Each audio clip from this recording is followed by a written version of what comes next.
আপনারা জানেন যে দেশে প্রতিনিয়ত দুর্ঘটনা হইতেছে। এর কারণ কি? আমরা যতটুকু জানি যে ফিটনেসের অভাব, গাড়ির যান্ত্রিক ত্রুটি এবং ড্রাইভারদের অসমত প্রতিযোগিতা, কোনো কোনো ক্ষেত্রে মানে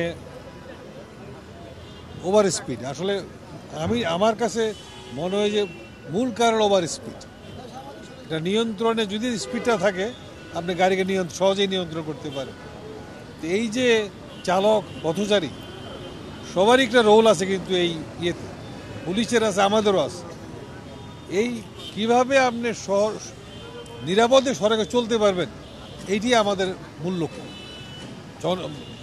পথচারী নিরাপদ থাকবে, গাড়ি নিরাপদ থাকবে, আরোহী নিরাপদ থাকে, চালক নিরাপদ থাকে, এটি আমাদের উদ্দেশ্য। এবং আজকে এটা হলো মানুষকে সচেতন করতে চাই যে কীভাবে সেই নিরাপত্তাটা নিশ্চিত করতে হবে। বিআরটির একটা নির্ধারিত দায়িত্ব আছে।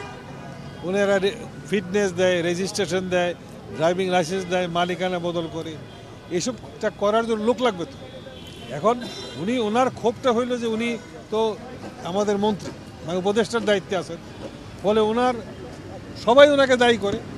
আর উনি উদ্যোগ নিচ্ছেন, উনি আমাদের সহযোগিতা চাচ্ছেন। আমরা যদিও পড়তেছি বিআরটি, আমার দৃষ্টিতে বিআরটিএ তার এই সীমিত জনবল নিয়ে বিআরটিতে কিন্তু তার দায়িত্ব সে পালন করতেছে। এখন কিছু লোকের ত্রুটির জন্য পুরো বিআরটিকে দায়ী করা যাবে না।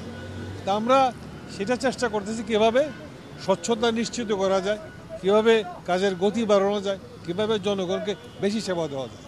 এবং আর সবচেয়ে বড় হলো জনগণ যদি সচেতন না হয়, পথচারী সচেতন না হলে দুর্ঘটনা বাড়বেই, কেউ আটকাইতে পারবে না।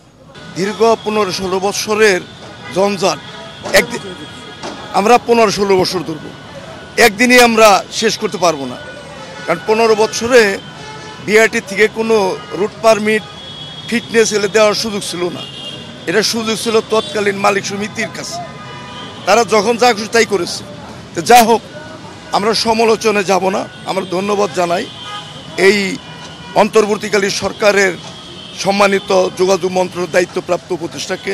যে নিয়োগপত্র হলে সড়কে শৃঙ্খলা আসবে বা চালকরা নিরাপত্তায় হীনতায় ভুগবেন না।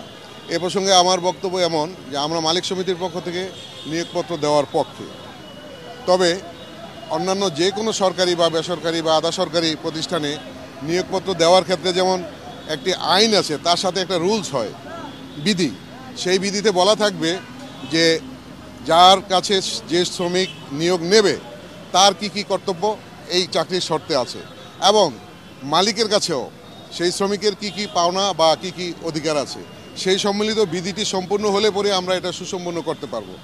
আর নতুবা এখনও কিন্তু নিয়োগপত্র দেওয়া হচ্ছে অনেক ক্ষেত্রেই, এবং সত্যিকারের অর্থে যেটা, যেমন আমাদের সিটির কোনো চালককে আমি যদি নিয়োগপত্র দিতে চাই, সে নিবে না।